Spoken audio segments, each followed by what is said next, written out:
Metrópole Entrevista. Vamos conversar aí com Luiz Antônio Souza, presidente do Instituto dos Arquitetos do Brasil. Eu imagino, Luiz, que você esteja um pouco assustado com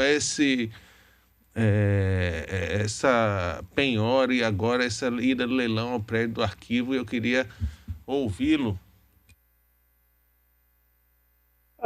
Boa noite, com muito prazer que voltamos, né? Estivemos recentemente aqui na Metrópole e hoje retornamos um dia muito especial, o 8 de novembro é o Dia do Urbanismo, né? É um dia criado para buscar, né, a eficiência das cidades, para buscar que essa eficiência fosse fruto de um planejamento e torná-las, essas cidades, inclusive, mais protetoras, né, da vida do cidadão, mais adequadas à vida do cidadão. E como você observou, ficamos todos nós assustados com a notícia, né, que foi veiculada pela imprensa no final dessa semana, dando notícia do leilão, né, da venda do terreno, da venda do imóvel, né, da venda do solar da Quinta do Tanque, né, atendendo aí a uma querela judicial que tem início, né, em 2005. Na verdade, em 1990 a ação, Luiz, em 1990 a ação, em 2005 foi dado, a Baiatussa deu como garantia o prédio. Mas antes de você continuar, eu lhe interrompi, teve uma pergunta aqui que eu acho que para a gente que é leigo, você pode até esclarecer, que um ouvinte fez. Ele disse, desculpe a ignorância, eu vou pedir também desculpa pela minha ignorância, mas como é que um patrimônio tombado pode ser dado como garantia? Veja, isso eu não posso, eu não tenho a menor condição de explicar, né? Porque é tão inusitado que não tem explicação. E acaba que essa discussão de que se pode ser penhorado um bem tombado, se não pode, para mim é algo cristalino, né? Porque é muito difícil a gente supor que um bem tombado ele possa ser objeto de venda, ou seja, de alienação, e muito menos de ser penhorado. Então, é uma explicação que foge, de fato, ao meu horizonte de compreensão de como as coisas funcionam. O fato concreto é que nós estamos com o anúncio de um leilão da Quinta do Tanque. E por que eu estou falando assim, Quinta do Tanque? Porque esse leilão está envolvendo uma edificação, que é o solar da Quinta, né?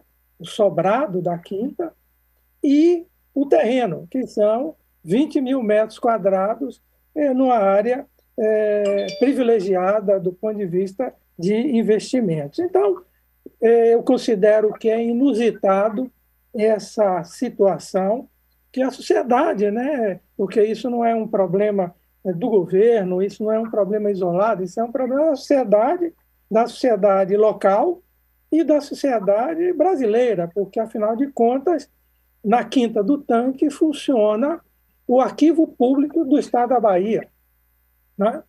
Isso, como todos sabemos, Salvador, durante um tempo expressivo, né, do processo de construção aí da sociedade brasileira, da nação brasileira, exerceu um papel importantíssimo e chegou a ser conhecida como capital do Atlântico Sul, né?